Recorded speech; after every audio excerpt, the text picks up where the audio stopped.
Mauricio Müller. Presidente, muchas gracias. Presidente, los debates que tienen que ver con el tema de género, con el tema de derechos reproductivos, con el tema de los derechos de las personas de mismo sexo a casarse o a unirse entre ellos, son debates de nuestros tiempos.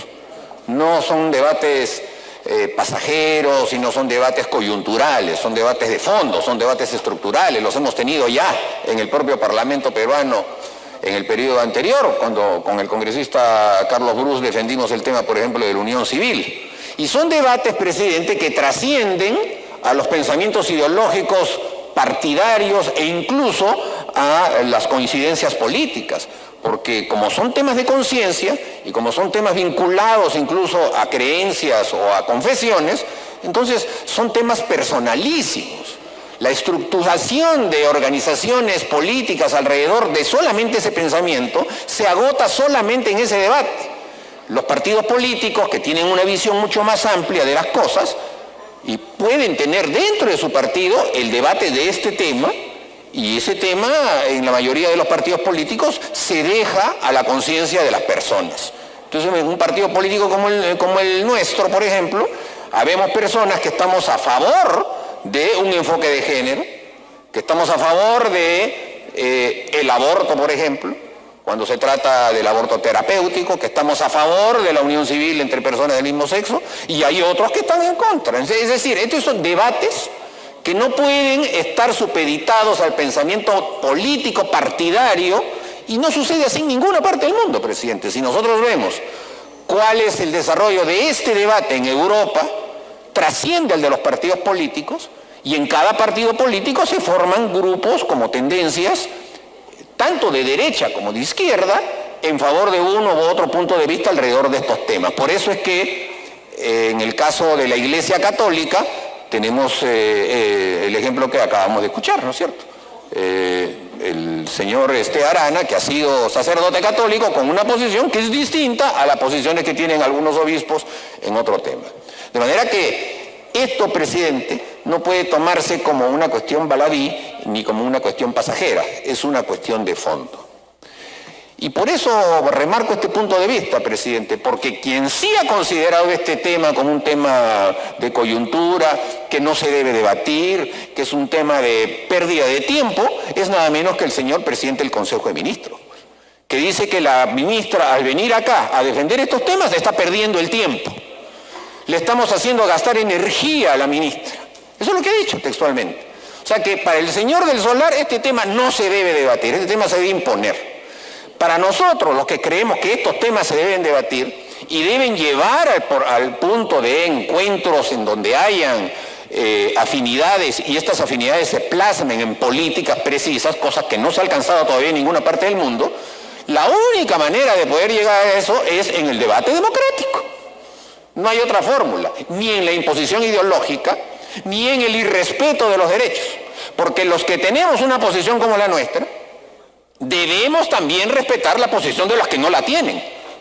Y debemos también respetar en ese sentido el criterio de padres de familia con respecto a la educación de sus hijos.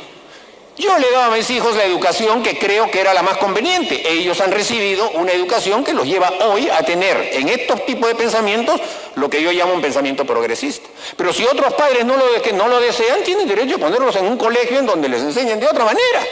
Por eso hay colegios confesionales, por eso hay colegios que son progresistas, colegios que son conservadores, y uno puede ver en el ámbito particular. Pero cuando se trata de la educación pública, entonces hay evidente que tenemos que buscar puntos de equilibrio, porque en la educación pública se tiene que ser lo más ampliamente posible y lo menos restrictivamente posible.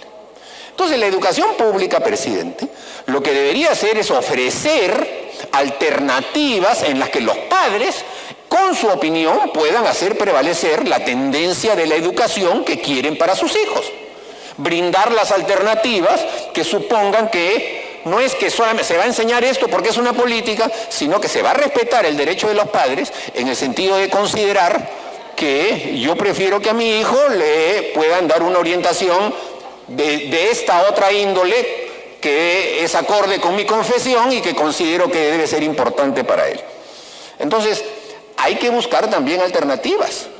Hay que buscar fórmulas en las que se puedan hacer, digamos, políticas educativas conducidas a enfatizar en algunos estos aspectos y enfatizar en otros los otros aspectos que son del debate. De manera, presidente, que lo primero que hay que hacer es señalar que este debate es un debate de largo aliento. Y por lo tanto hace mal el gobierno en querer siempre llevar la situación a situaciones de confrontación. Al señor del Solar le han hecho decir que este es un capítulo de confrontación y este es un capítulo de pérdida de tiempo. Y ha acompañado a su lenguaje agresivo una serie también de otros epítetos directos ya contra partidos políticos y en esencial también contra mi partido político. Innecesariamente, cuando él no sabemos si está jugando un papel o realmente está diciendo lo que cree. Porque cuando nos invitó a un diálogo tenía un lenguaje completamente democrático, inclusivo, de respeto.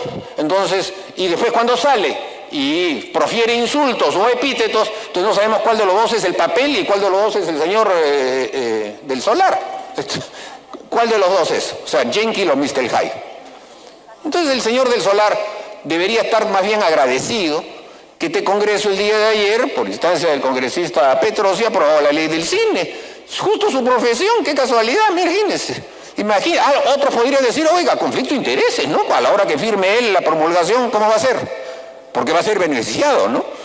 Claro que he visto que el señor Cachín, ¿no? El señor Alcántara, mientras él lleva 3 millones de personas a las salas con las películas que ha hecho, he visto una película ahí del señor Salvador del Solar que llevó solamente 40.000. Entonces, creo que él va a ser uno de los que va a necesitar más ayuda para poder ver si le alcanza un poco el número de espectadores que tenía el señor Alcántara.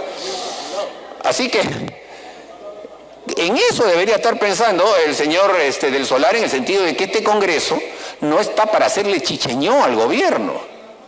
Y a pesar de todo, es un Congreso que sí está dispuesto a debatir una ley que se aprobó, en el sentido de que, por ejemplo, algo que es muy caro para él le sirva. Presidente, aquí el grave problema está en que el gobierno no se despercude de la mochila con la que vino cargado el gobierno del señor Pedro Pablo Kuczynski, que fue el engaño al que lo indujeron unos talibanes de la política, que además son en su mayoría editorialistas de la oligarquía mediática, a decirles, ese Congreso te va a tumbar, ese Congreso está detrás tuyo, ese Congreso solamente quiere confrontación, así que aquí estamos nosotros para confrontar contra ese Congreso. Y entonces hagamos de ese, arrincónalos, empújalos, disuélvelos. Que ese es el objetivo.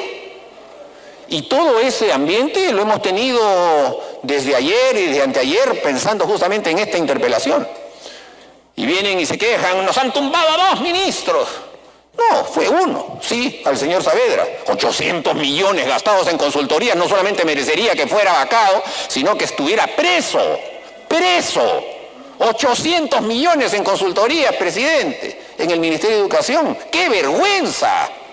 ¿En qué se han ido? Y sin embargo, estamos teniendo una interpelación en regla.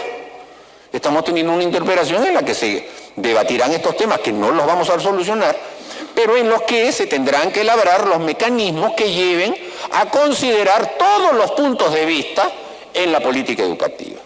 Y bien han señalado algunos congresistas, en el sentido de que el tema de fondo de la educación no solamente es ese, el contenido de los textos, sino también la realidad de la infraestructura educativa en nuestro país, la realidad de las carencias que tienen los maestros, sobre todo de las escuelas unidocentes, la realidad de la estructura administrativa y burocrática del Ministerio de Educación, que es un desastre, y la realidad de la precariedad con que el maestro asume esa tarea.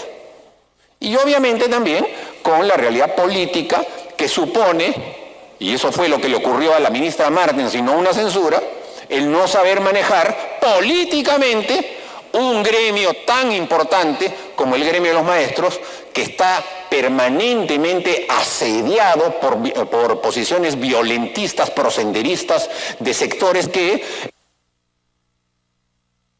tiempo adicional, arrinconando al viejo partido comunista Patria Roja que estaba en su conducción, iban a convertir el gremio de los maestros en una especie de vanguardia violentista que busque ya no ni siquiera estos temas que estamos debatiendo ahora, que para ellos no son importantes, sino convertir a cada alumno en un soldado de una supuesta revolución por la cuarta espada.